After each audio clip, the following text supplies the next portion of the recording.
Hello అండి, నమస్తే. నేను మీ సింధుని. Welcome back to our channel passion and fashion by Sindhu. ఇవాల్టి వీడియోలో ఎంతో టేస్టీగా, క్విక్గా, ఇన్స్టెంట్గా ప్రిపేర్ చేసుకుని కారం దోశ రెసిపీ చూపిస్తున్నాను. సో లేట్ చేయకుండా రెసిపీ డీటెయిల్స్లోకి వెళ్ళిపోదాం. రెసిపీ ప్రిపరేషన్ కోసం ఒక మిక్సీ జార్లోకి 1 కప్పు బొంబాయి రవ్వ వేస్తున్నాను. బొంబాయి రవ్వని ఉప్మా రవ్వ, సూజీ, సెమోలినా అని కూడా అంటూ ఉంటారు. ఈ బొంబాయి రవ్వని మిక్సీ జార్లో వీలైనంత ఫైన్ పౌడర్ లాగా గ్రైండ్ చేసుకోండి. గ్రైండ్ చేసుకున్న ఈ పౌడర్ని ఒక మిక్సింగ్ బౌల్లోకి ట్రాన్స్ఫర్ చేసుకోండి. మీకు ఈ దోశ కన్సిస్టెన్సీ, టెక్స్చర్ అంతా కూడా మీరు రవ్వని ఎంత బాగా గ్రైండ్ చేసుకున్నారు అనే దాని మీదే డిపెండ్ అయి ఉంటుంది. సో మాక్సిమం ఫైన్ పౌడర్ లాగా గ్రైండ్ చేసుకోవడానికి ట్రై చేయండి. ఇప్పుడు మీరు ఏ కప్పుతో అయితే బొంబాయి రవ్వ తీసుకున్నారో అదే కప్పుతో 1/2 కప్ చిక్కగా ఫ్రెష్గా ఉన్న పెరుగుని తీసుకోండి.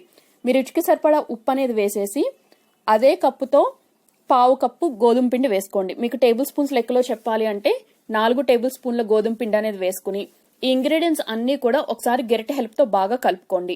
కలుపుకున్న తర్వాత వాటర్ అనేది కొద్దిగా బ్యాచెస్ వైజ్ యాడ్ చేసుకుంటూ ఈ ఇంగ్రీడియంట్స్ అనేవి ఎటువంటి ఉండల్లాంటి ఏర్పడకుండా స్మూత్ టెక్స్చర్ వచ్చేలాగా కలుపుకోండి. మీరు కలుపుకున్న పిండి అనేది మరీ దోసల పిండిలాగా పలుచగా ఉండకూడదు, అలా అని ఇడ్లీ పిండిలా బాగా గట్టిగా కూడా ఉండకూడదు. మీడియం కన్సిస్టెన్సీలో కలుపుకున్న తర్వాత గిన్నెకి సరిపడా మూత అనేది పెట్టేసి 10 to 15 minutes పాటు రెస్టింగ్ టైం అనేది ఇచ్చేసేయండి.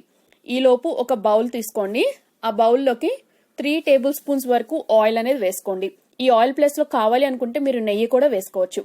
ఈ ఆయిల్లోకి ఒక 1 టీ స్పూన్ నుంచి 1 టేబుల్ స్పూన్ వరకు మీరు తినే కారానికి తగినట్టుగా కారం అనేది వేసుకోండి. అలాగే ఒక మీడియం సైజ్ ఉల్లిపాయని వీలైనంత సన్న ముక్కలుగా తరిగి వాటిని వేసుకోండి. ఒక 1 టీ స్పూన్ జీలకర్ర వేసుకుని ఈ 4 ఇంగ్రీడియంట్స్ ని కూడా గరిటె హెల్ప్ తో బాగా కలుపుకోండి. మీరు ఇంకా బాగా స్పైసీగా తినడానికి ఇష్టపడితే ఇందులో బాగా సన్నగా తరిగి పెట్టుకున్నటువంటి పచ్చిమిర్చి ముక్కలు, అలాగే మరింత టేస్టీగా ఉండటం కోసం కొంచెం కరివేపాకు, కొత్తిమీర కూడా యాడ్ చేసుకోవచ్చు. సో అవన్నీ కూడా ఎడిషనల్ ఫ్లేవర్స్ ని ఇచ్చేయటం కోసమే.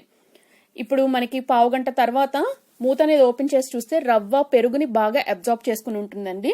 ఈ స్టేజ్ లో మనం 1/2 టీ స్పూన్ వంట సోడా అంటే బేకింగ్ సోడా, కుకింగ్ సోడా అంటాం కదా, దాన్ని యాడ్ చేసుకుని వాటర్ అనేది చాలా కొద్దిగా యాడ్ చేసుకుని ఇలా వీడియో క్లిప్ లో చూపిస్తున్నట్టు ఒకే డైరెక్షన్ లో బాగా కలుపుకోవాలి. ఇలా కలుపుకోవడం వల్ల మనకి పిండి అనేది బాగా నురగలాగా వచ్చి చిన్న బబుల్స్ లాగా ఫ్రాతీగా అవుతుంది.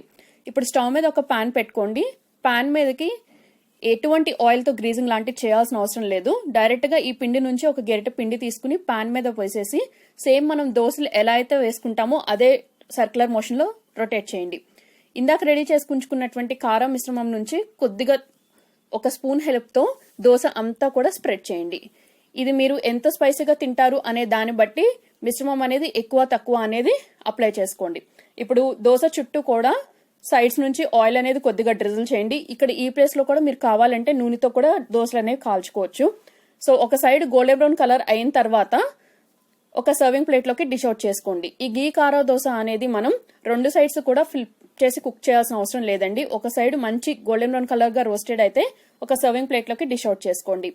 నేను ఈ కారా దోశ రెసిపీ అనేది నిన్న మన ఛానల్లో పోస్ట్ చేసిన శనగపప్పు చట్నీ ఉంది కదా, దాంతో సర్వ్ చేసుకున్నాను. మీకు శనగపప్పు చట్నీ ఇష్టం లేకపోతే ఆరల్స్ మీకు అది అందుబాటులో అవైలబిలిటీగా ఇంట్లో లేకపోతే రెగ్యులర్ పీనట్ చట్నీ ఆర్ కొబ్బరి చట్నీ దేంతో సర్వ్ చేసుకున్నా చాలా చాలా బాగుంటుంది.